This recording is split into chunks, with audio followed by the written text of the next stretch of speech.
Muito boa noite, nós estamos começando com a primeira edição do MDcast e eu ouso dizer para vocês, esse podcast vai ser o mais abençoado da internet. Vai ter gente daqui 4 ou 5 anos vendo esse podcast aqui e creio eu que para a glória de Deus serão edificadas com o que será dito aqui, certo? Tivemos algumas dificuldades, vou até assumir para vocês, nós queríamos fazer ao vivo, mas aquelas dificuldades de iniciante nós estamos fazendo gravado e vai ficar disponível para vocês aí no dia que você está vendo, certo? Não sei o dia que você vai ver. Hoje o tema que está colocado à mesa é sobre prosperidade. Que negócio é esse? Que é uma coisa que tem permeado muitos púlpitos das igrejas ditas evangélicas hoje, né? É um assunto um tanto polêmico, porque esse assunto muitas vezes tem feito e servido de escárnio para afastar pessoas da igreja e às vezes é até motivo de, como eu posso dizer, de barganha que as pessoas usam para falar assim, para não ser crente. Barganha não, né? Barganha não é a palavra, mas testemunhos. Eu falo, olha, eu não sou crente por causa disso, por causa do mau testemunho do que muitas vezes é pregado no púlpito a respeito desse tema. Mas antes da gente dialogar sobre isso, eu quero deixar aquilo que é de praxe do YouTube, isso aqui a gente tem que falar. Deixa seu like aí, compartilha com os seus amigos, seus irmãos e deixa seu comentário que nós estaremos lendo depois e respondendo você, tá bom? Antes da gente também começar, eu gostaria de apresentar aqueles que estão aqui comigo, que são pessoas que adianto para vocês, são pessoas muito importantes na minha vida, que eu tenho certeza que eu vou ter o prazer de trabalhar com eles. Ao meu lado esquerdo, eu estou com o meu amigo e irmão, reverendo Elias Mota. Pastor, eu vou falar uma coisa para o senhor, eu já sou, como nós já havia conversado nos bastidores aí, eu já estou na igreja há 15 anos, mas eu ainda não fiquei rico. Boa noite. Boa noite. E eu há 20, mas também ainda não fiquei rico, viu? E ao meu lado direito, eu tenho o Tiago, que é formado em História. Certo, Tiago? Que é formado em História, estudou um pouco também de Teologia, não sei quantos anos que ele estudou, e eu tenho certeza que nós vamos crescer muito aqui a respeito desse assunto. Tiago, eu acredito que assim como o pastor Elias e eu, você também anda bem na pindaíba, vamos dizer assim, a respeito desse tema, né? Eu tenho que dizer bem claramente, isso é piada, mas eu acho que meu pai fez um voto de pobreza e incluiu todos os filhos. E aí a gente não conseguiu essa prosperidade que o pessoal anda anunciando por aí. Tá certo, é isso aí. Então, como foi proposto, eu gostaria que vocês me ajudassem aqui a respeito desse tema, né? Porque logo as pessoas que nos assistem, elas vão perceber que eu sou um mero papagaio aqui também. Eu falo muito, eu pergunto muito, eu questiono muito, né? E eu estou aqui tanto quanto elas que estão do outro lado para aprender com vocês, né? E eu tenho, graças a Deus, esse prazer. Eu gostaria de iniciar falando sobre isso, já afirmando, e se vocês discordarem de mim, vocês têm a liberdade, que a Bíblia ela fala sobre prosperidade. Literalmente ela fala sobre prosperidade. 2 exemplos, né? Textos de Deuteronômio, capítulo 8, versículo 18, diz o seguinte: Antes te lembrarás do Senhor, teu Deus, porque é Ele que te dá força para adquirires riquezas, para confirmar a sua aliança que sob juramento prometeu a teus pais, como hoje se vê. Tem outros textos também, 1 Crônicas 29, 12, né? Permita aqui abrir. 1 Crônicas 29, 12 vai dizer o seguinte. Eita, tá difícil de achar, hein? Misericórdia, Deus. Vamos lá. Riquezas e glória vêm de ti. Tu dominas sobre tudo. Na tua mão a força e poder. Contigo está o engrandecer e tudo dá força. E gostaria também de citar um texto que está em Provérbios, capítulo 10, versículo 22, que diz o seguinte. Provérbios capítulo 10, versículo 22 diz o seguinte: A bênção do Senhor enriquece, e com ela ele não traz desgosto. E gostaria de, como já conversávamos há um tempo, de provocar vocês a respeito desse assunto.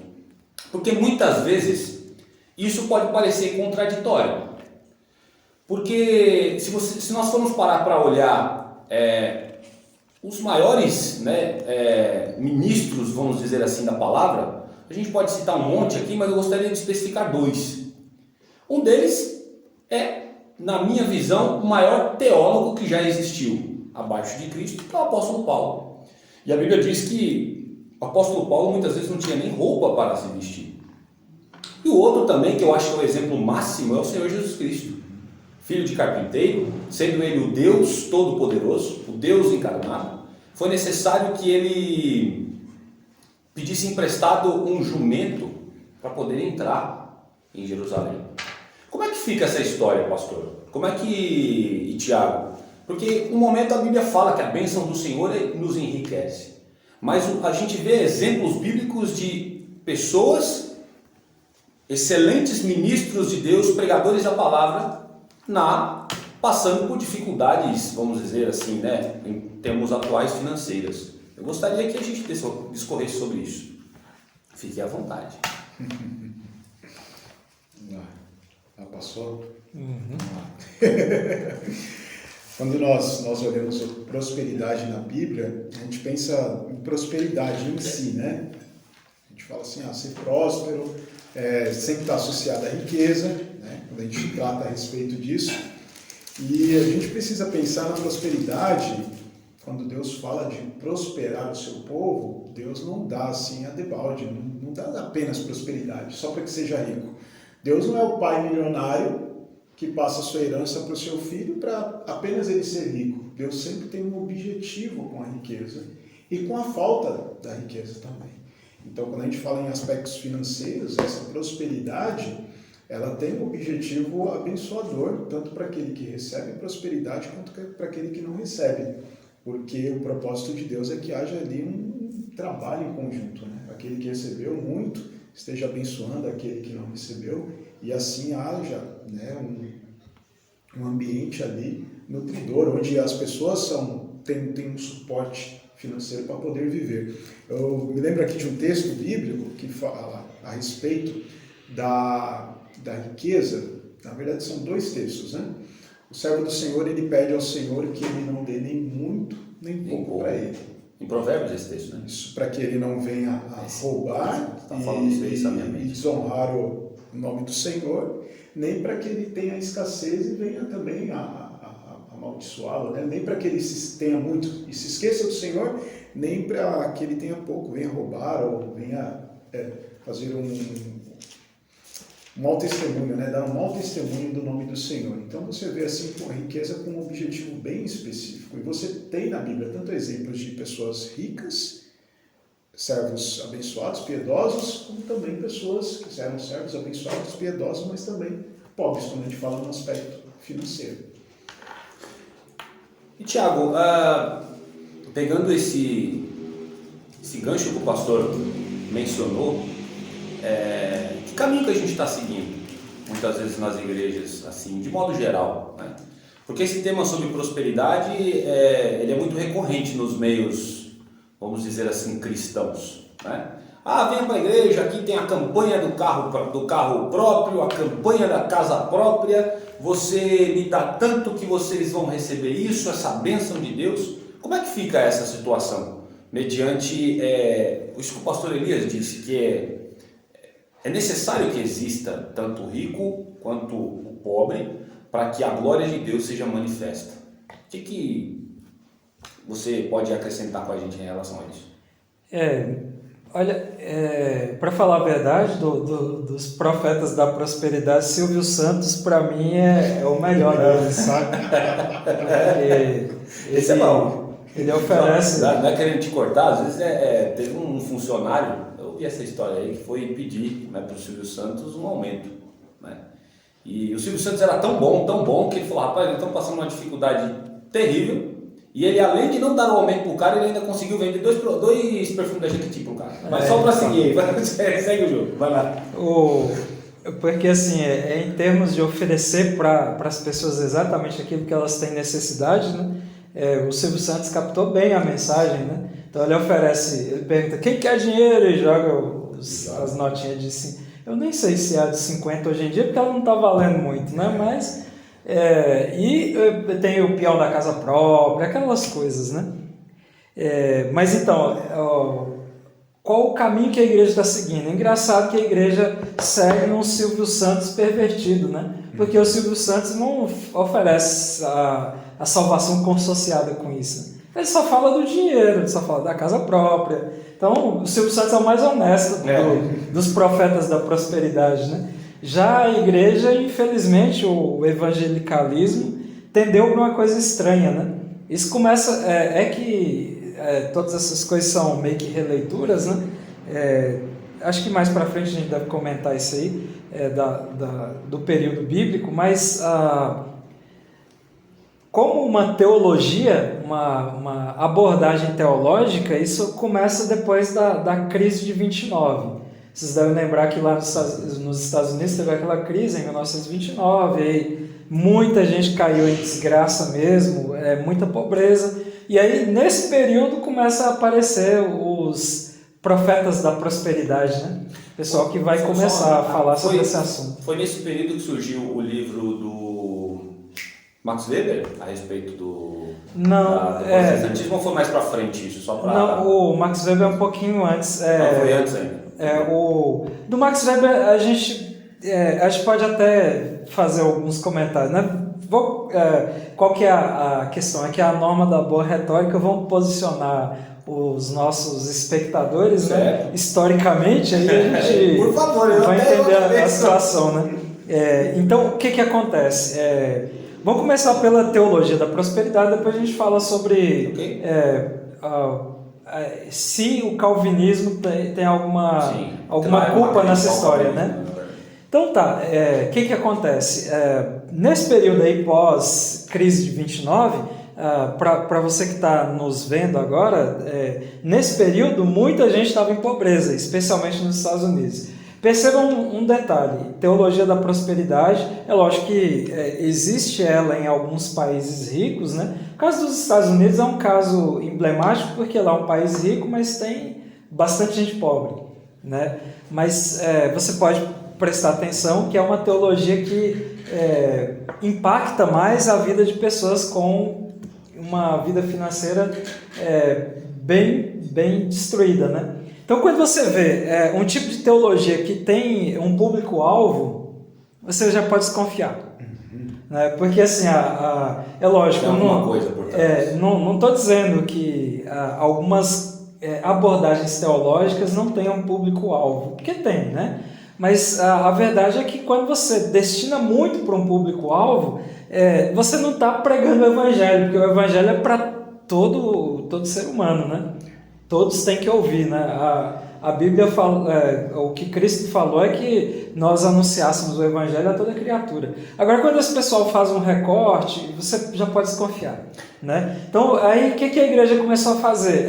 Quer dizer, a igreja que eu falo, assim, o evangelicalismo, né? Começou a anunciar uma coisa que as pessoas tinham necessidade. Eu tenho necessidade de dinheiro, estou empobrecido, crise de 29, todos aqueles problemas, superinflação em vários países. Né? Então aí começa uma teologia destinada para isso. Logo você vê também assim, o interesse, às vezes, não vou dizer de todos, né? Porque só quem pode julgar o coração humano é Deus, né? Nós não temos como fazer isso, mas você percebe ali que isso é um meio de você encher a igreja. Né? Porque é um discurso atrativo. Não é, pastor? Mas desculpa te cortar, pode continuar. Então, que está aí um detalhe importante, né? Realmente como você vai atrair, né, pessoas para aquela sua ideia, né? Para aquele movimento que você está criando, né? Então, que a prosperidade sempre está relacionada também com o movimento de curas, com essas coisas, né? Então é importante ressaltar esse detalhe, né? Apesar de que as curas não estão aqui no nosso assunto, mas a gente pode dizer também, né? que a gente, de certo modo, nós estamos tratando de prosperidade em aspecto financeiro, mas realmente quando fala de prosperidade, especialmente na Bíblia, prosperidade engloba o ser humano como um todo, né? se a gente olha o Salmo 128, por exemplo, lá fala de prosperidade, interessante que é um texto que fala várias vezes de prosperidade, né? Fala até que você vai ver a prosperidade de Jerusalém e tal. Então, nesse caso, o Salmo 128, ele vai mostrar uma prosperidade e fala praticamente nada em termos financeiros, né? Aqui, a ideia desse texto, até é legal que o Tiago citou o Salmo 128, pastor. Se não me falha a memória, quando a sociedade bíblica coloca esse tema, temor de Deus e felicidade no lar, isso aqui é um veredicto do que Cristo há de fazer com aqueles que estarão com Ele no céu. Aqui ele dá conceitos, só abrindo esse parênteses, já que o Tiago citou, ele dá um conceito aqui de lar, de esposa, de casa, mas ele também está indicando algo que Cristo irá fazer conosco, sendo ele o esposo que virá buscar a sua noiva, né, lá na frente, ou não, ou estou errado nesse... A gente sempre vê na Escritura, a Escritura aponta Cristo como o marido ideal, né?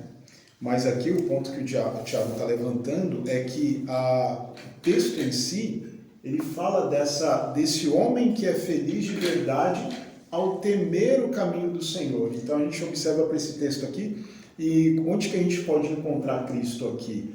É no fato mesmo desse homem ser aventurado porque ele teme ao Senhor. Ele é o homem que teme ao Senhor, ele segue os caminhos do Senhor, e por ele ser um servo do Senhor, ele é bem-aventurado. Logo a gente olha, aquela pessoa que teme a Jesus Cristo, que crê em Jesus Cristo, ele terá um lar abençoado. E o ponto que o Tiago levanta é muito importante, um lar próspero, mas não então, financeiramente próspero. Então o segredo da prosperidade, ela está no temer a Deus. E não necessariamente no que você tem. Só que aí a gente tem que observar bem o tipo de prosperidade, porque, olha só, é bem interessante. Ele fala sobre questões financeiras, mas só que parece assim, só um pontinho que fala assim, do trabalho de tuas mãos comerás. Quer dizer, é uma prosperidade, você comer. Você recebe a bênção do Senhor, que foi como a gente leu em Deuteronômio, né? Eu cortei o passo aqui, mas só para apontar esse detalhe. Você comer do seu trabalho já é prosperidade, mas não fala de você ter rios de dinheiro. Eu tenho sempre para mim, pastor, desculpa te cortar, a gente já comentou sobre isso, né? Que assim, prosperidade é uma coisa muito mais profunda do que só dinheiro. Né? Se você vê uma pessoa próspera, você dá tipo 10 mil reais na mão de um bêbado ou você dá 10 mil reais na mão de um pai de família. Eu tenho certeza que as coisas que essas duas pessoas fariam com esse dinheiro serão completamente diferentes. Né? Então, assim, o que é prosperidade? Não seria a maneira com que você lida com aquilo? Não entra muito com aquilo que Jesus Cristo falou assim, por que vocês gastam o dinheiro de vocês com o que não é pão? Ou em outras palavras, com o que não é necessário? Não, a prosperidade em si é ter em abundância aquilo que Deus te dá, ou ter a consciência, ou receber a bênção do Senhor. Isso é um ser próspero. O Tiago levantou a ideia aqui do você trabalhar e poder comer daquilo que você está se esforçando ali. O texto vai falar da família, do lar próspero, da família abençoada. Se eu ver aqui, a tua esposa no interior da tua casa será como uma videira frutífera, os teus filhos como rebentes da oliveira ao redor da tua mesa. A ideia aqui traz de que o pai e a mãe, eles sustentam e nutrem os filhos, né? Os rebentes da oliveira traz essa ideia. Eis como será abençoado o homem que teme ao Senhor. Então ele repete a ideia. Ele fala do temor do Senhor duas vezes. O Senhor te abençoe desde Sião, para que veja a prosperidade de Jerusalém durante os dias da tua vida. Veja os filhos dos teus filhos, paz sobre Israel. Então você vê que o foco do texto é a família. Você vai trabalhar e você vai ter a recompensa digna do seu trabalho. Uma família próspera. Isso contrasta com aquela busca pela riqueza, onde a pessoa ela não consegue ter uma família, ela não consegue amparar os filhos ou dar o suporte necessário para a criação dos filhos, da esposa. Eu me recordo aqui, você falando de uma história que meu pai me contou. Meu pai se casou com 35 anos. Ele falou assim, eu já casei velho, tem 35 anos. E o que levou ele a casar? Ele falou que ele não queria morrer sozinho, porque ele trabalhava aqui na região de São Paulo, ali na Bela Sintra, e na Bela Sintra tinha uma senhora que era extremamente rica. Só que, conforme disse meu pai, ela estava morrendo à míngua, porque ela não tinha nenhum parente que a amparasse. Então ela era próspera financeiramente, todavia, com relação à família, ela não tinha aquela prosperidade, aquele amparo, né? Então, se a gente observar assim essa questão da prosperidade, você fez... Já anotei aqui, Rosa. A gente, aquele velho clichê, né, Tiago, pastor? Existem pessoas ricas que são muito pobres, Existem pessoas ricas que são muito pobres e existem pessoas pobres que são muito ricas. Aqui vocês levantaram, o Tiago levantou o Salmo 128 e eu particularmente consigo ver que prosperidade, a riqueza é um dos aspectos da prosperidade. A riqueza ela passa por muitas coisas. Primeiro, pela bênção de Deus, por uma família que agrada a Deus, né? Pelo trabalho que Deus te concede. E então, se eu gostaria de complementar, desculpa, eu te cortei. Pode continuar. Então, assim, eu gostaria de jogar para vocês. Então, a gente está indo por um caminho muito perigoso, né? Do evangelicalismo. Não sei quem gosta dessa palavra, Tiago. Porque muitas vezes é literal. Muitas placas de igreja está escrito isso. Venha para a igreja porque hoje é a semana da prosperidade. Mas tem uma coisa importante. Antes mesmo de começar, nós tínhamos citado aqui, conversado em off, né, sobre o texto de Tiago, a carta de Tiago, capítulo 5, verso 1 até o verso de número 6, Tiago fala assim: atendei agora, ricos, chorai lamentando por causa das vossas desventuras que vos sobrevirão. As vossas riquezas estão corruptas, e as vossas roupagens comidas de traça. O vosso ouro e a vossa prata foram gastos de ferrugem, e a ferrugem há de ser por testemunho contra vós mesmos, e há de devorar como fogo as vossas carnes. Tesouros acumulastes nos últimos dias. Eis que o salário dos trabalhadores que ceifaram os vossos campos, e que por vós foi retido com fraude, está clamando, e os clamores dos ceifeiros penetram até os ouvidos do Senhor dos Exércitos. Tendes vivido regaladamente sobre a terra, tendes vivido nos prazeres, tendes engordado o vosso coração em dia de matança, tendes condenado e matado o justo, sem que ele vos faça resistência. Então, Tiago aqui fala de alguém que é rico, que é próspero, mas a base da riqueza dele é a fraude, é o roubo, e o propósito dele em ser rico não é abençoar outras vidas, é a avareza. Você vê que aqui é uma figura de linguagem, né? Mas ele fala sobre a ferrugem da prata e do ouro. Ou seja, ele está acumulando riquezas ao invés de usar aquilo ali como ferramenta. Então, vamos dizer que se a gente for definir o que é ser próspero. Ser próspero é ser abençoado por Deus em várias áreas da sua vida. E ali você pode tanto ter abundância daquilo que você é abençoado por Deus, ou o suficiente para que você viva e para que você tenha uma boa vida. No caso de filhos, às vezes para a pessoa não vai ter muitos filhos, não é a condição que Deus escolheu para ela. Para aquele serviço que ela vai desempenhar, é melhor que ela não tenha filhos. E isso é uma coisa que a gente tem que saber lidar. Só que aí você vai ter muitos recursos para utilizar, no caso, para abençoar a vida das pessoas, né? Então, é mais ou menos assim, por esse caminho, né, que a gente observa a prosperidade. Entendi. Então, tudo que a gente conversou aqui sobre o Salmo 128, eu gostaria de voltar também a bola para o Tiago agora, porque ele falou que eu citei o Max Weber para ele, eu acho que eu meio que cortei, então eu vou deixar ele terminar o raciocínio quando começou, né, essa teologia da prosperidade, e também falar sobre o Max Weber. Lembrando, Tiago, que eu citei o Weber porque ele entra muito nessa ideia de que o crente, segundo ele, né, o crente, o cristão, ele tem que ser um cara próspero, segundo a ideia, né, do livro do Weber, né? Por isso que eu citei ele, mas continua aí a respeito do que você estava falando. Então, vou só citar alguns nomes aqui, né, para o pessoal que veio para o podcast, porque está pesquisando alguma coisa sobre teologia da prosperidade, quer saber origens, e, enfim, o que acontece? O começo é ali na década de 30, mais ou menos, né? Um dos principais propagadores foi um sujeito que chamava Essek Kenyon, essa Kenyon, ele formou numa universidade que era uma universidade, aliás, ele cursou essa faculdade, eu não tenho certeza se ele chegou a concluir o curso, mas ele cursou essa faculdade numa época em que eles estavam trabalhando muito alguns... tinha até um nome específico deles lá, que é uma metafísica cultural, né? Que é um grupo que gostava de umas ideias assim que você pode transformar a sua condição, a sua localidade, a sua cultura como um todo, de acordo com o que você pensa, né? Então, isso entrou para a teologia.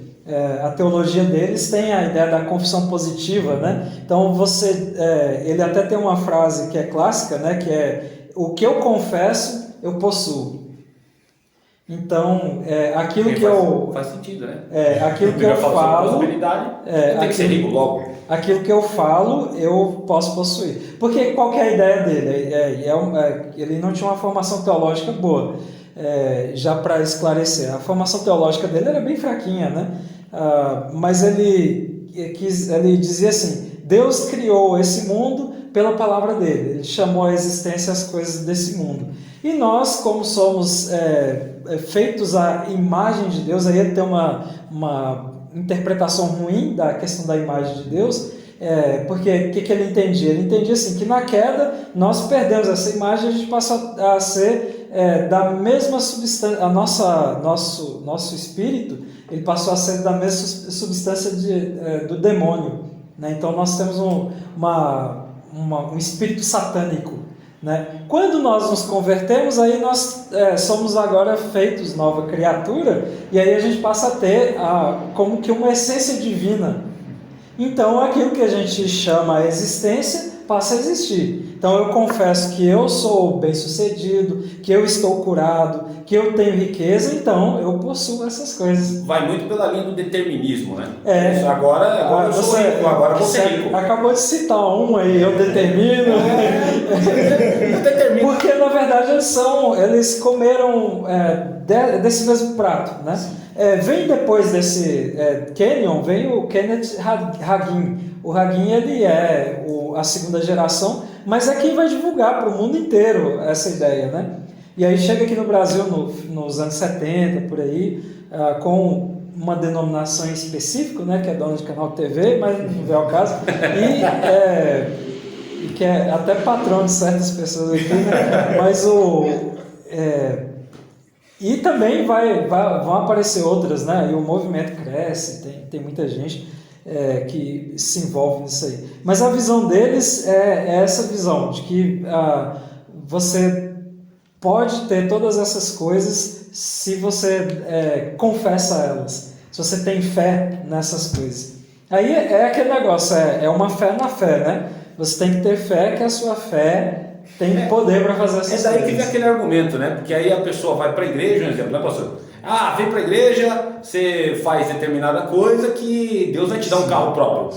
Só que aí a pessoa chega num determinado momento que ela fala: poxa, mas meu carro próprio não veio. Aí, às vezes o camarada vem e fala assim: foi falta de fé. Foi falta de fé. Então assim, é a desculpa perfeita. Rapaz. Pois é. Você joga a culpa pro outro. Nada diferente do Éden pós-queda, né? É o mesmo ser humano pecador. É até compreensível, porque assim, se você vende um produto que não funciona, você tem que ter alguma coisa para você vai ter que trocar o produto. Agora, no caso desses, não tem jeito. Aí o que você faz para resolver o problema? A culpa é sua.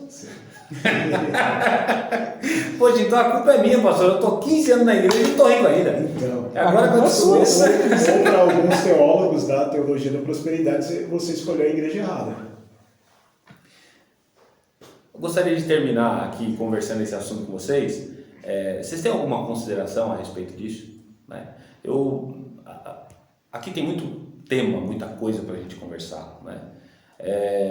Eu levanto algumas coisas, né, para a gente meio que finalizar essa parte e partir para um próximo que fala sobre isso também. Não é pecado ser um cara próspero. Não. Logo, a Bíblia fala sobre prosperidade. E nós temos que saber de fato o que é essa prosperidade bíblica. Eu vou para a igreja, é assim? Eu vou para a igreja e eu fico rico? Não.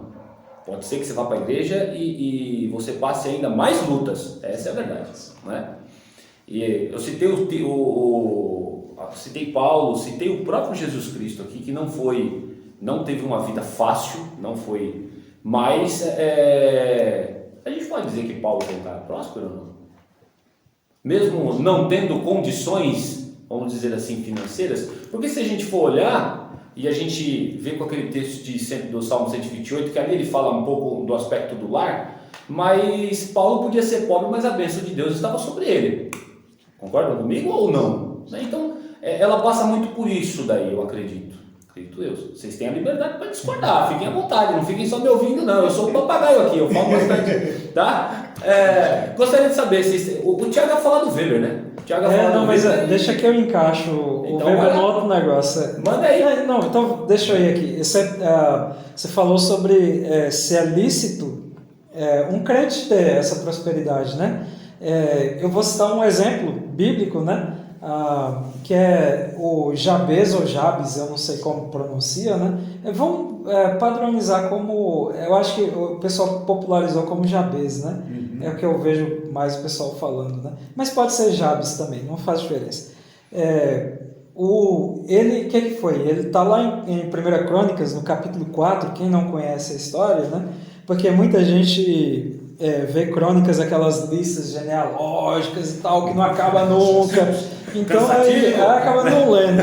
Mas tá lá em Crônicas, no capítulo 4, e aí eu vou fazer a leitura aqui rapidinho para vocês. 1 Crônicas? Capítulo 4, verso 9 e verso 10. Diz assim: Jabes, ou Jabes, foi o homem mais respeitado de sua família. Sua mãe lhe deu o nome de Jabes, dizendo: com muitas dores o dei à luz. Jabes orou ao Deus de Israel, e disse: abençoa-me e aumenta as minhas terras, que a tua mão esteja comigo, guardando-me de males e livrando-me de dores. E Deus atendeu ao seu pedido. Então, olha só, esse é um caso interessante, né? Porque tem até gente que escreveu o livro, né? A Oração de Jabes e tal, que é um livro que ficou popular e muita gente acabou escrevendo sobre o assunto, né? É curioso aqui. Eu não me recordava desse exemplo. Então, li Crônica umas 3 vezes. Que no meio. Esse é o interessante do livro de Crônicas. Eu vou falar com certa propriedade, né? Eu pesquiso alguns textos de Crônicas, né? Por causa do mestrado e tal. E aí eu acho fascinante algumas coisas, porque de repente, do nada, ele para uma genealogia e vai explicar um negócio assim. Desse. Não é por acaso, né? Não é por acaso. E o mais curioso é que assim, não tem muita ligação dele, por isso até tem aqueles críticos, né, que vão dizer assim, esse texto aí é uma inserção e tal, porque não tem muita ligação dele com a genealogia, nem com coisa alguma aqui, né? Ele é uma interrupção do texto e é uma interrupção diferentona, porque Crônicas sempre trabalha com aquela ideia da retribuição, né? Então você plantou, você colheu. Você trabalhou, você pode comer do seu trabalho. Você serviu a Deus, você é abençoado e tal. O interessante aqui, a forma como o texto foi escrito, só para simplificar para os ouvintes, né, para não delongar demais, mas a forma como o texto foi escrito aqui é que ele fez uma oração corriqueira, né, uma oração que ele pediu, porque todo o contexto dele foi de dores e tal, inclusive o nome dele tem essa ideia, né, de sofrimento e tal. E aí o que acontece é que Deus do nada resolveu mudar a história dele, né, e aí fez dele um homem próspero, né?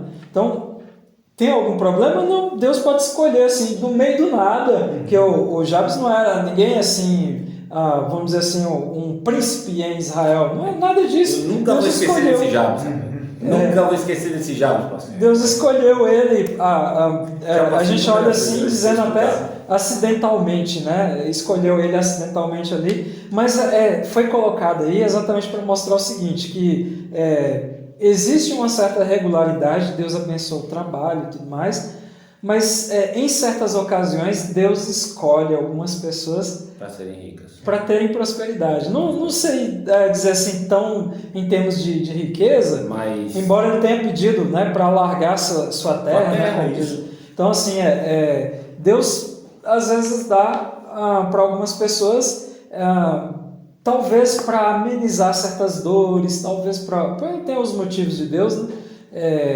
E também para mostrar assim, não adianta seu esforço, foi Deus que deu. Deus.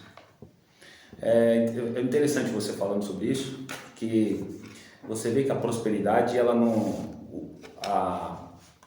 o ter, o possuir longas terras, nesse caso, né, é só o final. A prosperidade, ela é todo um processo. Ali você vê um processo de oração, um processo de alguém que se colocou diante de Deus, revelou a sua necessidade, os seus problemas que ele passava, e Deus resolve abençoá-lo com isso, né? Então, o senhor gostaria de deixar algumas considerações finais, pastor, a respeito, para a gente pular para o próximo ponto? De nós observarmos assim que a prosperidade de Deus, ela sempre tem um propósito específico na vida de quem a recebe. Então Deus usa isso como uma ferramenta, como um instrumento na vida de alguém.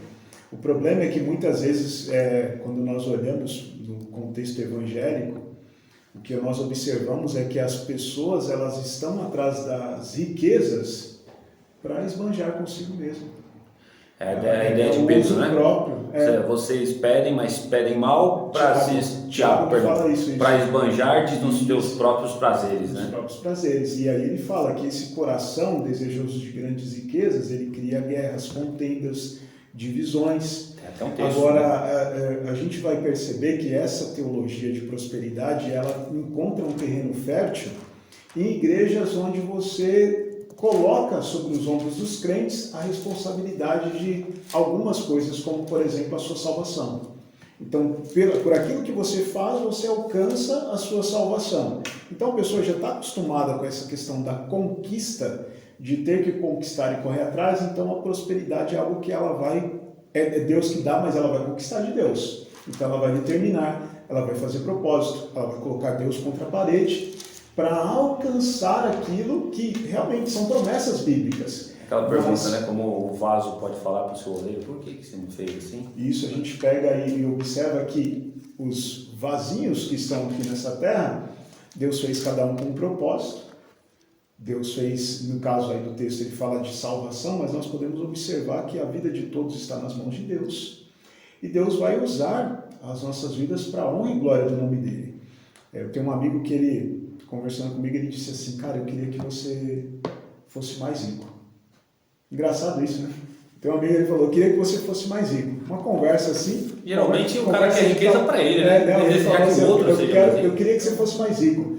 Para você fazer o que você faz sem a riqueza que você tem. Aí eu falei para ele, eu quero continuar pobre. Porque... Pode ser que quando eu seja rico... Não, por causa que assim... O quanto que eu vejo a mão de Deus trabalhando com pouco, a gente tem o quê? Você não precisa muitas vezes de milhões para fazer algo. Porque se fosse assim, nós olharíamos para a nossa sociedade, pegaríamos os nossos milionários. Pega um exemplo, jogador de futebol. Quanto que eles ganham por mês? A prosperidade deles, Deus deu, mas aquela prosperidade que seria para abençoar vidas e ele mesmo ser abençoado, ele muitas vezes usa para a sua própria avareza. Ele usa para a própria avareza dele e vai servir, conforme nós lemos em Tiago, para a condenação dele, se ele mudar o coração. Então isso é muito importante para nós considerarmos esse anseio da igreja e do crente por riqueza. Mas assim não, você tem que ter um anseio por ser um instrumento do Senhor na vida das pessoas. E aí você lembra dos hinos, né? Quando a palavra de Deus fala assim, né? Faze-me um vaso de bênção, Senhor. A ideia ali é de um vaso sanguíneo que irradia, né, a bênção, né? É o canal da bênção do Senhor na vida do próximo. Eu não lembro se eu vi isso em alguma pregação, se foi em algum livro. Provavelmente foi pregação. Porque eu admito, às vezes eu sou muito preguiçoso para ler. Preciso mudar, isso é um pecado que eu tenho, tá? Não vou negar para vocês. Primeiro, para corroborar o que o senhor falou, aquele texto, quando o senhor estava falando da avareza e tudo mais, eu achei ele aqui, está em 1 Timóteo 6,10, né? Que ele diz o seguinte: 1 Timóteo 6,10. Diz o seguinte: porque o amor do dinheiro é a raiz de todos os males, e alguns, nessa cobiça, se desviaram da fé. Olha que interessante isso, né? Que coisa. E a si mesmos se atormentam com muitas dores, né? E esse texto é um gancho para o próximo ponto que eu gostaria de conversar com vocês. E até para, se o senhor permitir que eu complemente, né? É isso que eu devo ter ouvido em algum sermão, a respeito dessa frase, né? Eu acredito que os teólogos gostam de usar ela muito. O Tiago talvez já deve ter ouvido ali em algum lugar, né?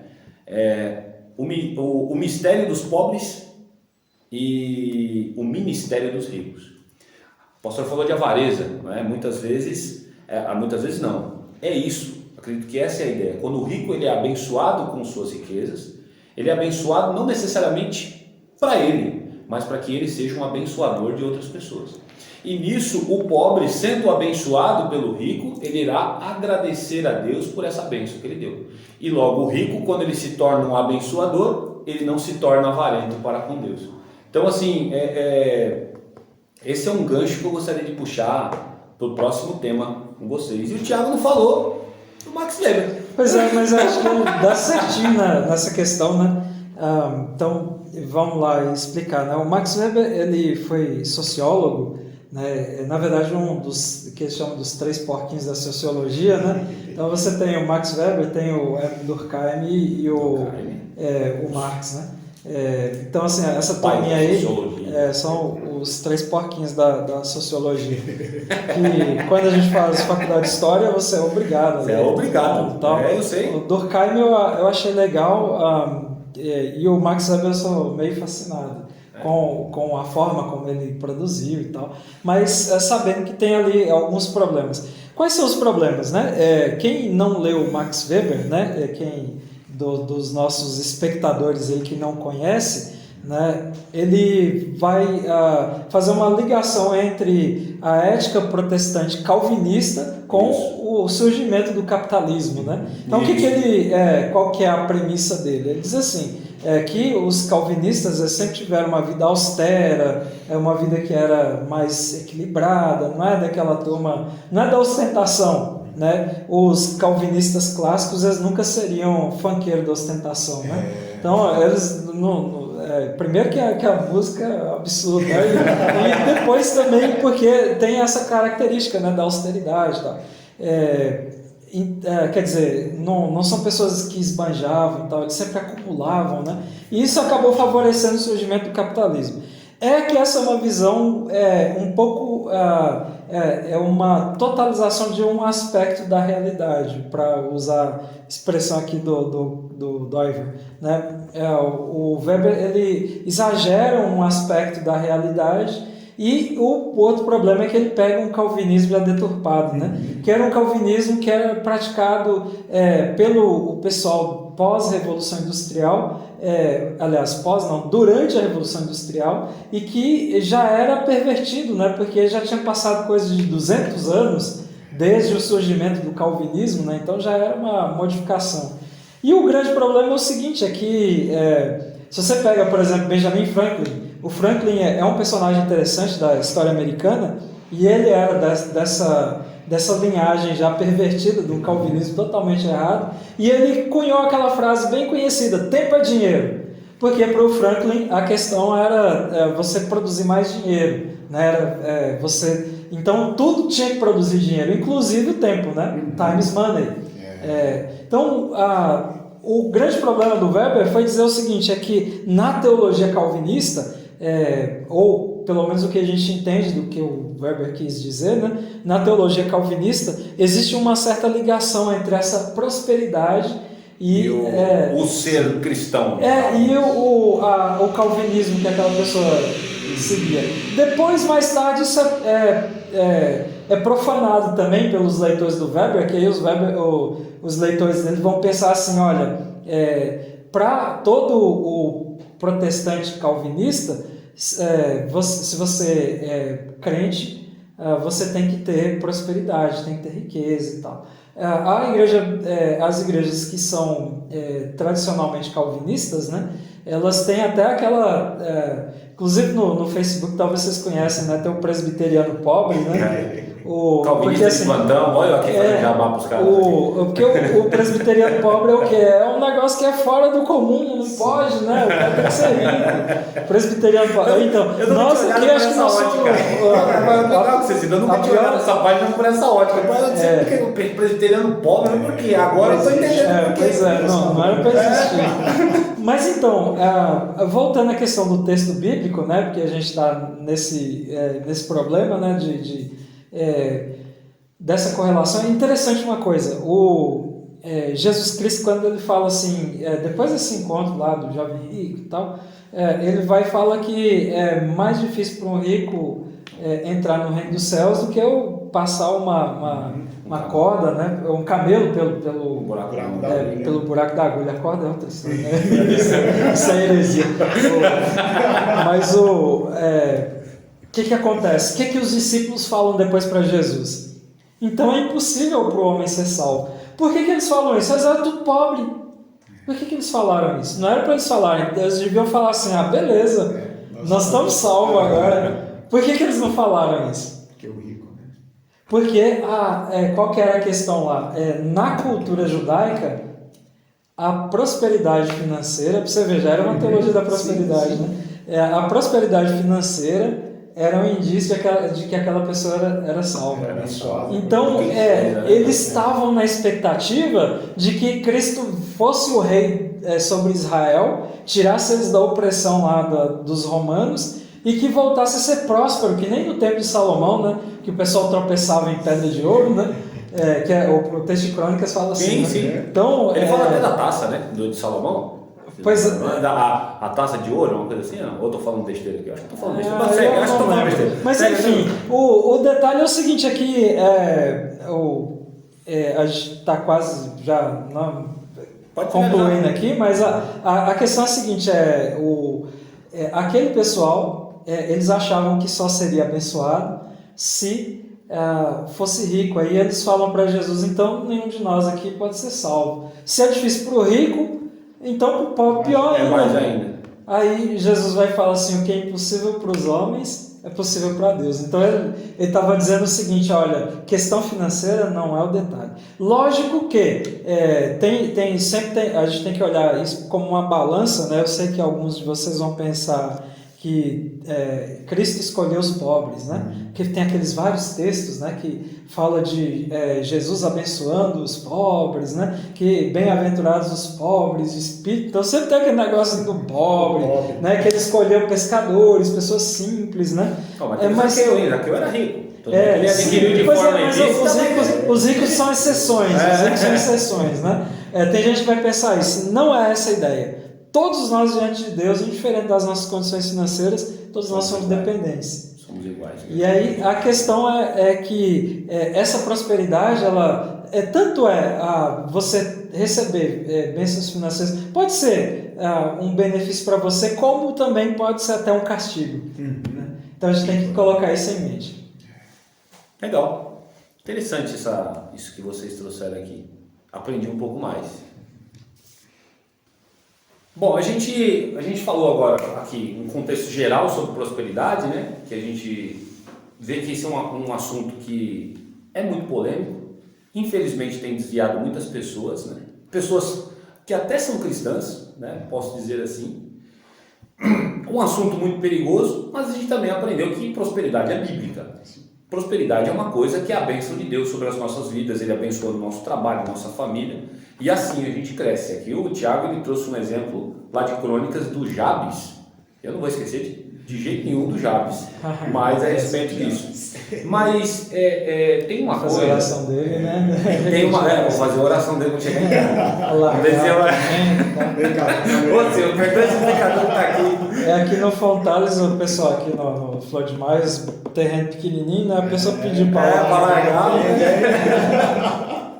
Eu queria trazer aqui as consequências, talvez, de uma pessoa rica. Será que ser rico é tão bom assim, pastor? Mediante biblicamente. Por quê? Eu li uma coisa que me fez pensar. Mateus 6,24. Jesus diz o seguinte: Eu acredito que Jesus ele só usou esse termo, e se vocês puderem, vocês me corrijam, eu vou agradecer se vocês me corrigirem se eu estiver errado. Jesus atribuiu a palavra Senhor apenas a uma coisa. Nos tempos de Pilatos, nos tempos de... naqueles tempos lá, depois mais para frente veio o tempo de Nero, enfim, eu sou muito ruim nesse negócio de história, onde tinham muitos reis, muitas nações, poderes, Jesus ele atribuiu a palavra Senhor a uma coisa, Tiago, e isso me deixou uns 5 minutos parados para pensar. Olha só, Mateus 6,24 diz o seguinte: ninguém pode servir a 2 senhores, porque ou há de aborrecer-se de um e amar o outro, ou se devotará a um e desprezará o outro. E aí ele finaliza o seguinte: quando a gente vai pensar que ele vai falar de alguém ou de algum Deus, ele fala o seguinte: não podeis servir a Deus e às riquezas. Aí eu fiquei pensando assim, falei, puxa, é o único texto que eu encontrei de Jesus atribuindo a palavra Senhor, que ele menciona aqui, ninguém pode servir a 2 senhores, né? A riqueza. E aí eu gostaria de trazer isso aqui, né? Até que ponto ser rico é bom, pastor? Ser rico traz responsabilidades, né? Mas o que pode acontecer com a gente? Porque a gente falou de teologia de prosperidade aqui, a gente mencionou muitas coisas, a forma pragmática, desde quando? Desde 29? Foi isso, Tiago? Você citou lá, que começou? Dos anos 30, as pessoas... pregado nos púlpitos, olha, vem para a igreja, tal, porque você tem que ter isso, tal, né? Às vezes até usado isso como sinônimo de crente e não crente, né? O pobre e o rico, falta de fé. E aqui vem uma advertência muito grande de Jesus, né? Falando das riquezas, né? Não que ser rico seja pecado, mas o cuidado que nós devemos ter com isso. Eu vejo dessa forma. E eu gostaria de jogar isso para vocês, né? Até que ponto a riqueza ela é boa e é ruim para nós? Porque quando a gente vai para a igreja que prega uma teologia da prosperidade, eu quero ser rico, eu quero ter minha casa própria, eu quero ter um carro zero, eu quero que o meu trabalho prospere, eu quero isso para minha vida. E muitas vezes eu não quero Deus, né? Então aí a gente acaba servindo a esse Senhor, que é o Senhor que Jesus Cristo disse que é as riquezas. Esse texto, você vai ver que ele trabalha muito bem com o texto que você leu no bloco anterior de Timóteo. Que no popular as pessoas falam que o dinheiro é a raiz de todos os males. Então eles tiram lá o amor, de Timóteo, no caso. Texto de Timóteo. Eles tiram o amor no popular, as pessoas falam assim, não, o dinheiro é a raiz de todos os males. Então o bom é você pobre, se você é rico, você está ali servindo a raiz de todos os males. Mas o apóstolo Paulo fala a Timóteo, o amor ao dinheiro é a raiz de todos os males. E aí você pega aqui Jesus Cristo falando a respeito de uma relação idólatra com as riquezas, né? A riqueza se torna um ídolo. Em vez dela ser instrumento, ser ferramenta, ela é um ídolo para a pessoa e um ídolo que proporciona a ela aquilo que ela quer. Quando a palavra de Deus, Jesus Cristo, ele pega e fala do rico insensato, ele fala de um homem que acumulou riquezas e o que ele pensa no coração dele não é eu vou ajudar as viúvas do meu contexto, eu vou ajudar os pobres, os necessitados do meu contexto, mas ele diz, vou dizer a minha alma, descansa e regala-te. O texto é Lucas 18, né? Ele foi lá, tirou tudo, aumentou o galpão, aumentar. Então, o coração do homem, ele é uma fábrica de ídolos. O homem ele tem que estar em contato com Deus, com o divino. Deus fez ele para isso. Então, com a queda, quebrou esse contato. Então, ele vai idolatrar aquilo que dá prazer para ele. E para muitas pessoas, a riqueza dá prazer. Então, você perguntou, até que ponto a riqueza é boa? Enquanto ela é serva e não patrão, vamos dizer assim.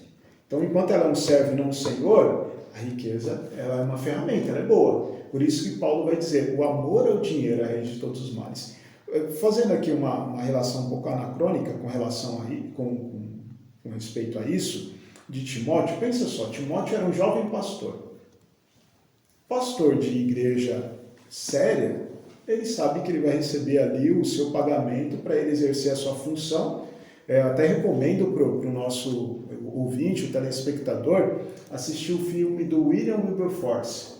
tem uma cena muito emblemática, assim, bem interessante, que o Sabe William... o nome? É uma biografia. O filme é falando do William. O nome William dele. Wilberforce, se não me engano, acho que é Amazing Grace. Não sei se é Amazing Grace, que ele é amigo do pastor que escreveu o famoso hino Amazing Grace. John Newton. E aí ele tem um encontro no filme com o John Newton, e ele fala para o John Newton, eu quero ser pastor. E o John Newton pega e desestimula ele no filme. Ele fala assim, não, a vida de pastor é isso daqui. O John Newton, que era um capitão de navio escravagista, ele está como um pastor de uma igreja, ele é convertido, pastor de uma igreja, só que descalço. E a ideia é de alguém bem humilde mesmo. Com uma túnica feita de pano de saco, lavando o chão da igreja com um esfregão. E ele falou, essa daqui é a vida de um pastor. Agora, pensa só, se Paulo ele fala que ele aprendeu a viver contente em toda e qualquer situação. Paulo ele teve um período, vamos dizer assim, que a gente pode dizer de prosperidade quando ele era fariseu. Sim. A gente acredita que aquele momento ali, segundo os olhos humanos, ele teve aquela prosperidade, mas a partir de quando ele começou a servir a Cristo, ele passou por situações boas, de fartura e situações de escassez. Um encontro com Lídia, um encontro com uma pessoa rica, ele teve os seus benefícios disso, mas em outros contextos, ele teve que com Prisciliade, que lá teve que fazer, voltar a fazer tendas. Então, quando você olha para a Escritura, o apóstolo Paulo falando a Timóteo que o amor às riquezas, o amor ao dinheiro é a raiz de todos os males, isso é um alerta para o jovem pastor. Dele olhar aquela vida humilde dele, aquela vida de muitas vezes de escassez, né? Tem aquela piada que as pessoas falam aqui em casa é uma fartura, né? Farta isso, farta aquilo, fartando tudo. Então, ele olhar para aquela vida de fartura dele, né, que está faltando, e ele não ter contentamento em Deus. Se olhar para aquilo que você tem e falar assim, é com isso daqui que Deus me deu, que eu vou fazer aquilo que Deus quer que eu faça. Isso não impede a gente de ser rico. Eu acho que o cristão, muitas vezes, ele perde oportunidades. Aí eu vejo que é o lado negativo. Porque o cristão que entende assim, Deus, né, Deus ele vai me abençoar e tal, mas eu não posso ter o coração voltado para a riqueza. E aí ele vê as oportunidades passar. E deixa passar. Deixa passar. Como se também a desculpa de ser pobre... eu sou crente, eu tenho que ser pobre. Crente piedoso é crente pobre. E não é essa também ideia. não é essa a ideia. Eu já ouvi certa vez a história do cavalo selado. Assim, cavalo selado passa uma vez só. Você tem que estar pronto para montar nele e embora. Que coisa, né? E a gente observa, né, tudo isso que o senhor falou a respeito de Timóteo. E aí, Tiago, como é que a gente fica? Hoje, a gente segue uma linha, né, de pastorado, principalmente aqueles que são mais conhecidos, assim, né, Brasil afora. Poderia citar nomes aqui, mas eu não vou citar nomes, né, que Deus os incomode a respeito disso.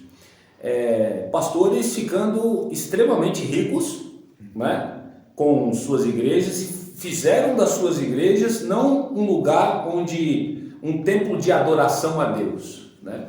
Fizeram das suas igrejas um verdadeiro negócio, né? Um negócio de, tipo assim, eu falo, vocês não podem fazer isso, mas enquanto vocês não podem, eu vivo aqui fazendo o que eu quero fazer, a largos sordos, vamos dizer assim. E aí isso é um problema, porque essa riqueza e essa avareza desse pastor, que a gente já não está falando de uma pessoa comum, a gente está falando de pastores, líderes de igreja, né, enriquecendo a custa de pessoas muitas vezes até pobres, né? E aí entra o problema e o mau testemunho, porque as pessoas que estão afora estão observando essas coisas e falando, é isso que é ser crente? Eu não quero ser crente, né? E aí eu fico pensando a mão de Deus sobre essas pessoas, né? Você gostaria de complementar sobre isso, Thiago? Então, partindo para as minhas conclusões, né, o que eu diria é o seguinte, a gente vive hoje uma situação bem complexa, né? Inclusive não que seja exatamente errado, né? de um certo ponto de vista. Tem até pastor que entrou para a lista da Forbes, né? Sabe aquela lista lá dos ricos, dos maiores ricos e tal. Tem alguns, Brasil, nível mundo, tem alguns com esse título, né? Eu acho que é importante a gente deixar claro aqui, né, que assim, o problema não é o dinheiro, o problema é a maneira com que ele é conquistado. Né? Porque aqui a gente disse que prosperidade é uma coisa bíblica, só que tem assim os pontos que a gente precisa ver a respeito dessa prosperidade. E agora o que a gente está discutindo é o perigo disso. Né? E continue o que você... Então, o que eu ia dizer é o seguinte, é que existem muitas igrejas seguindo essa linha, muitas pessoas são enganadas porque eles também usam textos bíblicos e de certo modo eles não estão negando algumas doutrinas principais da fé cristã. Algumas delas são mais sectárias, né? Para usar o termo técnico mais correto, né? Algumas são sectárias, não são seitas exatamente, porque as seitas são mais estanques, né? Uma seita tem um conjunto de doutrinas e continua aquilo ali a eternidade, né? Agora, essas igrejas, elas costumam ter uma variação. Houve uma época em que o líder pensava de um jeito, hoje ele já pensa um pouquinho diferente e tal. Então, assim, eles são sectários, né? E já tem outras que cometem os erros da teologia da prosperidade, mas são igrejas cristãs e que estão com erros, né, na doutrina. E que estão ali ensinando textos bíblicos, né? E o grande problema é o seguinte: tiraram os textos do contexto e essas pessoas estão seguindo aquilo e dando atenção a esses textos, né? A gente até comentava o texto lá do Augusto Nicodemos, né, dizendo o que eles não falam, né, que é o grande problema. Eles falam uma coisa, mas não falam o restante. Agora, eu queria só fazer uma teologia de riqueza e pobreza. Teologia rápida, né, só para concluir. A questão é a seguinte: riqueza e pobreza não é a questão essencial para a vida. Você pode viver em qualquer uma das situações. Tá? O importante é Cristo. De fato é Cristo. Não estou falando assim de um jeito só, né, que é aquelas frases para você colar na traseira do seu caminhão, né, e aí colocar assim: o importante é Cristo. Né? Se eu sou pobre ou rico, não tem...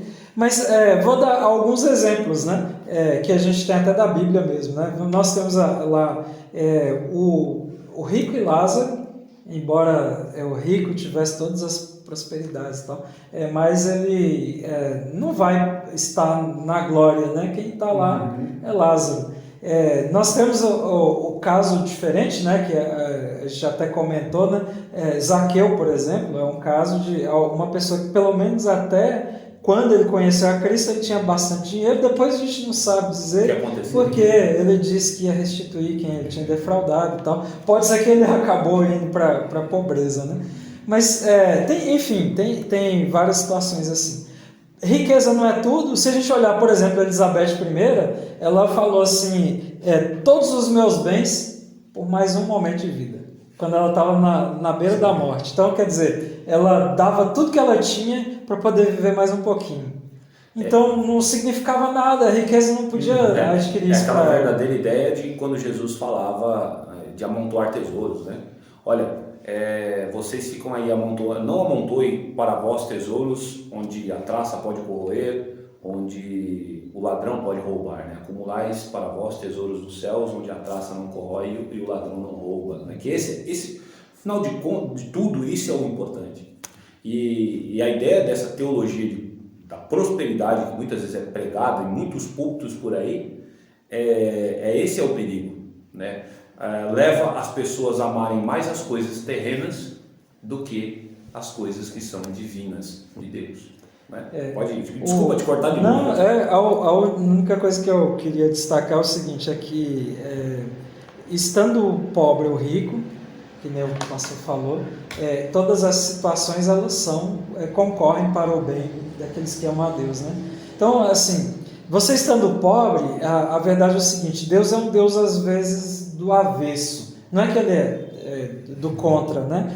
É que eu não sei se alguém aqui conhece o ofício de alfaiate. Eu acho que não é o caso de nenhum de nós aqui.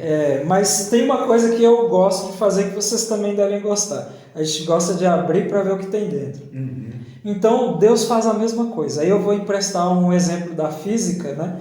Que na física não dá para você pegar a partícula e cortar ela com um bisturi, porque não tem jeito, não existe um bisturi pequeno. O que eles fazem? Eles pegam essa partícula e jogam contra uma parede lá, jogam para ver quantos elétrons saem, quantos, sei lá o que, sai de dentro. Às vezes Deus faz a mesma coisa. Então, assim, para ver, não para ele ver, porque ele já vê tudo isso, mas exatamente para mostrar para a gente o que tem dentro. Né? Então, assim, às vezes ele permite para nós a nossa riqueza ou a nossa pobreza exatamente com esse motivo, para a gente mostrar o que a gente tem dentro de nós. Desse gancho do que você falou, você me lembrou de 2 exemplos bíblicos disso. Um deles é Jó, que era rico, mas foi necessário que ficasse doente, né, perdesse seus filhos e perdesse o que ele tinha, né, as posses dele. E durante todo esse período de sofrimento foi o momento em que Deus mais trabalhou na vida dele, posso dizer assim, né? Não à toa que ele termina aquele livro de uma forma magnífica. Ele fala assim: olha, antes, né, quando eu tinha tudo aquilo lá, eu só te conhecia de te ouvir falar. Mas a ideia ali é que, assim, depois que eu perdi tudo, eu percebi quem é o Senhor da minha vida. Né? A ideia de já tinha uma intimidade com Deus. Já tinha intimidade com Deus. Tinha intimidade com Deus. E o outro exemplo que eu lembrei também foi de Nabucodonosor. Poderoso e tudo mais, mas a Bíblia dá indícios de que aquele homem arrogante, né? Aquele homem sanguinário, podemos dizer assim também, é um homem que vai se converter ao Deus de Daniel, vamos dizer assim, né? No momento de crise da vida dele, no momento de loucura da vida dele, né? Para a gente fechar aqui e finalizar, né? A gente vai ver algumas implicações sobre isso mais para frente. A pergunta aqui era o perigo das riquezas, né? A gente já foi citado aqui Tiago capítulo 5, e eu gostaria de voltar nele de novo e ler só o verso 3. Né? O verso 3 diz o seguinte: o vosso ouro e a vossa prata foram gastos de ferrugem, e a sua ferrugem há de ser por testemunho contra vós mesmos, e há de devorar como fogo as vossas carnes. Tesouros acumulastes nos últimos dias. Então, assim, eu dei exemplo assim, de pastores que se enriquecem, usam da fé, não só pastores, mas pessoas no meio protestante, evangélico, que enriquecem usando a fé. E aqui, lógico que aqui Tiago escreve para aqueles irmãos da dispersão, né? Vamos dizer assim, aqueles irmãos que estavam sofrendo dificuldades com pessoas ricas, se eu não estiver errado aqui no contexto aqui, histórico. Eu fico imaginando o peso dessa palavra hoje, pastor e Tiago, sobre nós, principalmente sobre nós que somos cristãos aqui, né? De que a sua ferrugem há de ser por testemunho contra vós. Então, assim, eu fico imaginando o próprio Deus vendo esse pessoal que se diz pastor, cristão, pregando o evangelho, né? E depois mostrando para falar: isso daqui está clamando para mim, dizendo a maneira com que vocês conseguiram, né? E aí eu fico imaginando aquele grande dia, o dia terrível, o dia em que o Senhor voltar. Bom, partindo para o último ponto aqui que eu gostaria de deixar para vocês. E depois de tudo isso que a gente conversou aqui, eu gostaria de deixar 3 perguntas e aí vocês fazem a aplicação. Direcionar primeiro para o Tiago. Já vou fazer as 4, né, de uma vez. Acredito que algumas delas já foram respondidas aqui. E aí vocês dão as considerações de vocês finais a respeito disso, tá? Os questionamentos é o seguinte, né? Como lidar com dinheiro? Como que é o seu trato, né, com os recursos que você tem? Ele tem sido... O dinheiro é seu servo ou ele é seu patrão? E aqui já foi meio que respondido que ele é um péssimo patrão, né? A segunda pergunta é: você é uma pessoa honesta no seu trato com dinheiro? Isso é uma pergunta que acho que dá até tema de podcast para o próximo, inclusive, né? Terceira pergunta: nós temos usado os nossos recursos para abençoar as pessoas? Nós temos feito isso, né? E 4, nós temos usado os nossos recursos para investir na obra do Senhor, na pregação do Evangelho, auxiliando pessoas, sendo bênção na vida de alguém. E aí eu jogo para vocês e gostaria de ouvir as considerações finais de vocês, tá bom? Primeiro eu gostaria de ouvir o Thiago, porque ele falou para mim que ele ia ser mais breve agora, então eu vou deixar ele falar. Tá bom, pastor? Ok. Pois o que eu gostaria de dizer é o seguinte, para a gente começar o fim das minhas respostas, né? Começar pelo fim.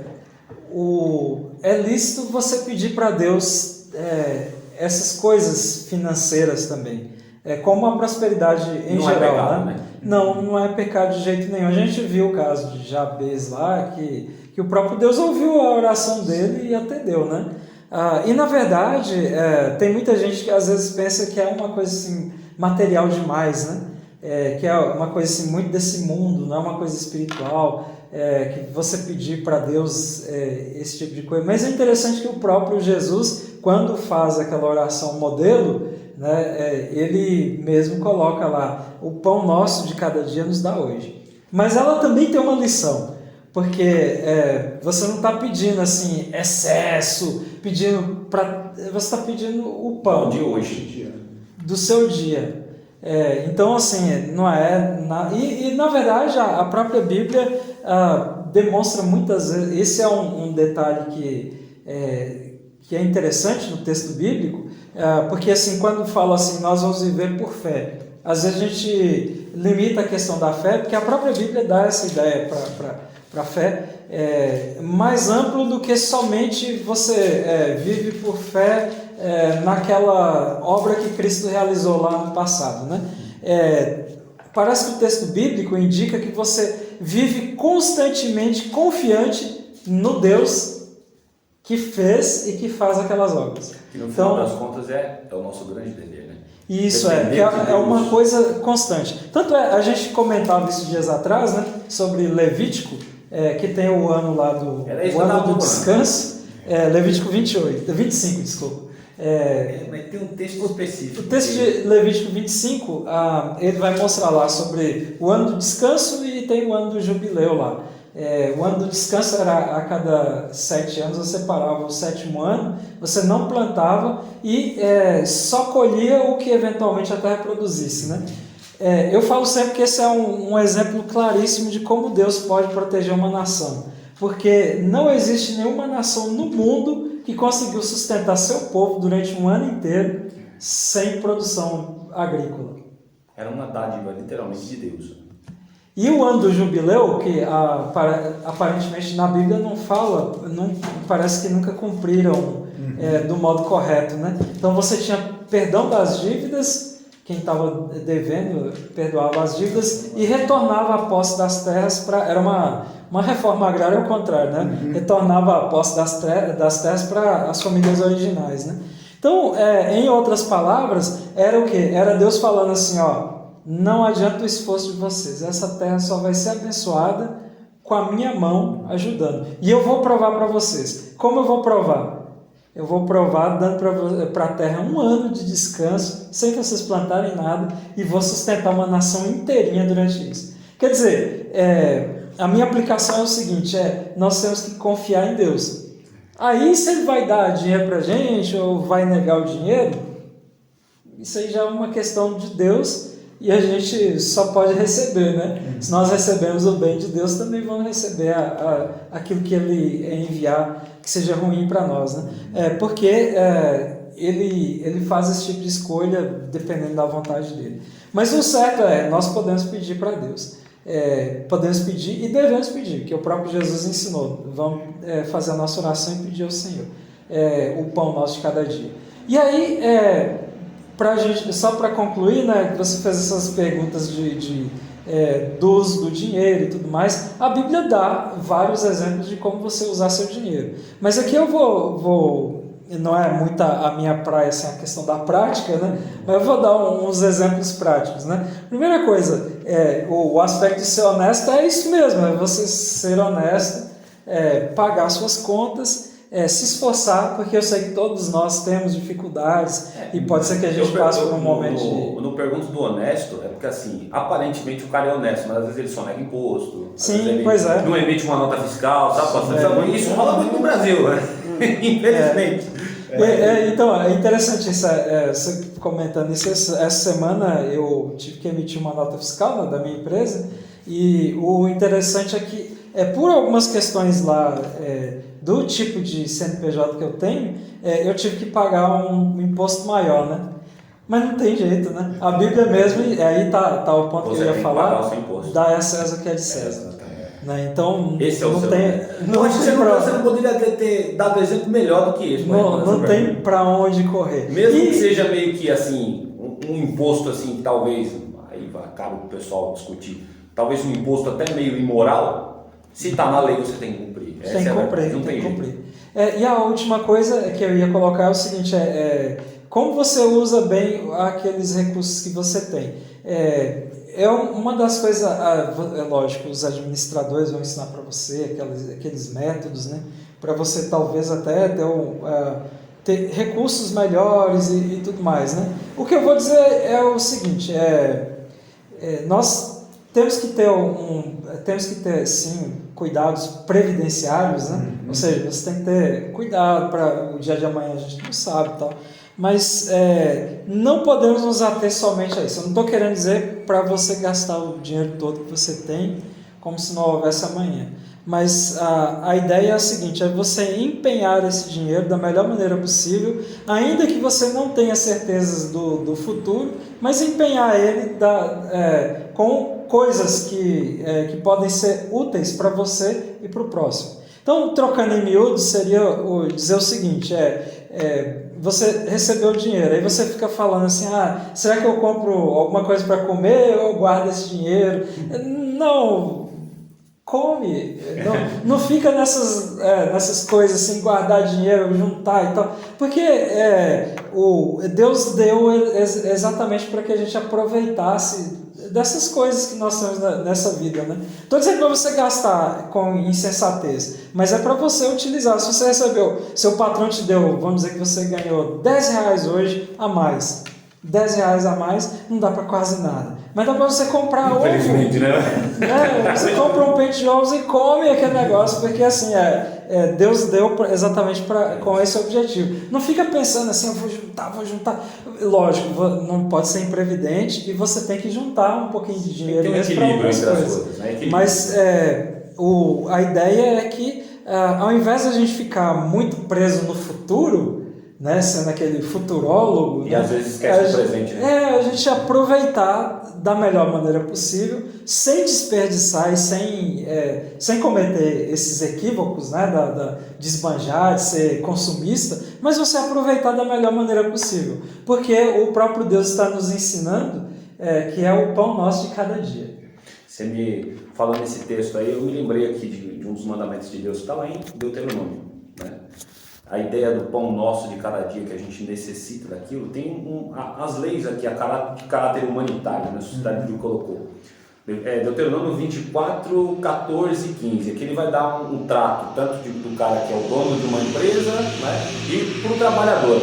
Não oprimirás o jornaleiro pobre e necessitado, seja ele teu irmão ou estrangeiro, que está sobre sua terra e na tua cidade. No seu dia lhes darás o seu salário, antes do pôr do sol, porquanto é pobre e disso depende a sua vida, para que não clame contra ti ao Senhor e haja em ti pecado. Né? Você falou o pão nosso de cada dia nos dá hoje, né? Eu acredito que a essência é essa. O ser humano ele precisa aquilo é algo de necessidade dele. Né? E se por um acaso, você já imaginou, já parou para pensar, pastor? Eu estou aqui no meu dia clamando para que Deus me dê o pão, aí daqui a pouco eu chego no meu dia, o meu chefe do meu trabalho não me paga direito, eu não dou conta de comer. A Bíblia está dizendo que a mão do Senhor pesava sobre ele. E tem um detalhe que, só para citar aqui rapidinho, para depois passar para o pastor, né? O senhor já pode falar, viu, pastor? Sem querer. Tem um autor, ele chama Rousas Rushduni, não sei como pronunciar, acho que é Rushduni, então você conhece. Ele era do leste europeu, foi para os Estados Unidos, né, fugindo do comunismo, né, no leste europeu, lá, principalmente a influência da Rússia, né, sobre esses países da União Soviética, né? E aí ele vai para os Estados Unidos, aí lá nos Estados Unidos ele faz uma crítica que eu achei assim, muito interessante, porque ele fala assim, no caso aqui no Brasil hoje seria mais grave ainda, que quando você paga o salário, ao invés de você pagar o salário diariamente para o trabalhador, você paga mensalmente. Nesse período, a inflação comeu o dinheiro daquele trabalhador. Não foi? Então, aí o que acontece? Lá nos Estados Unidos tem muitos empregos que pagam pelo dia, né? Mas alguns empregos eles pagam depois de um determinado período. Aí o Rushdon vai e cita esse texto para falar assim, ó, ele tem que receber esse salário naquele dia, porque depois a inflação vai roubar do trabalhador uma parte daquele valor.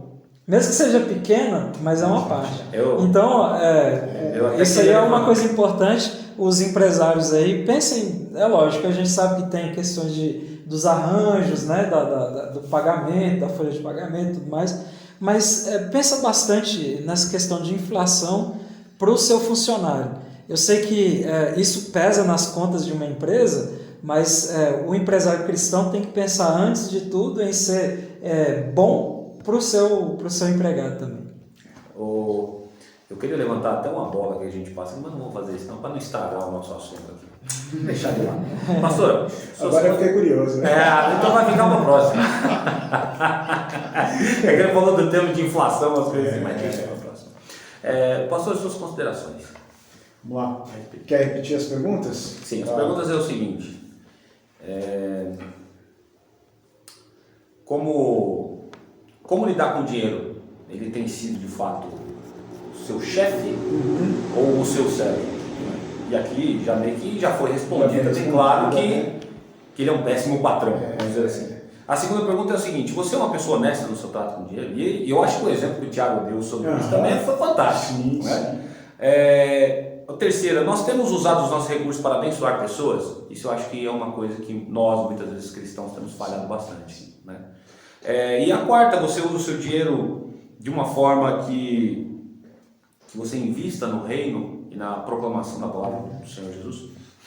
Quando nós olhamos a questão do aspecto financeiro, o dinheiro ele tem um poder de trazer uma falsa segurança para a pessoa.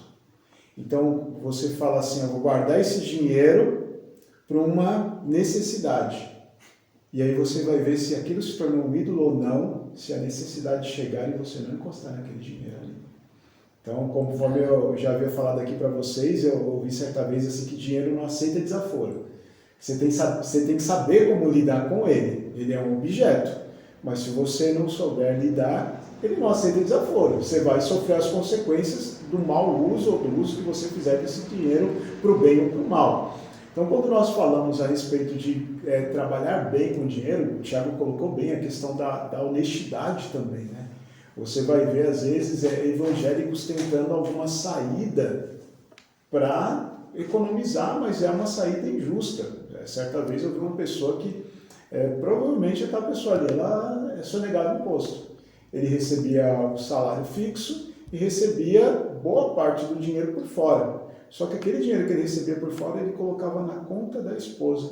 Então entrava no nome da esposa. A gente dá uma burlada no sistema. Entendeu?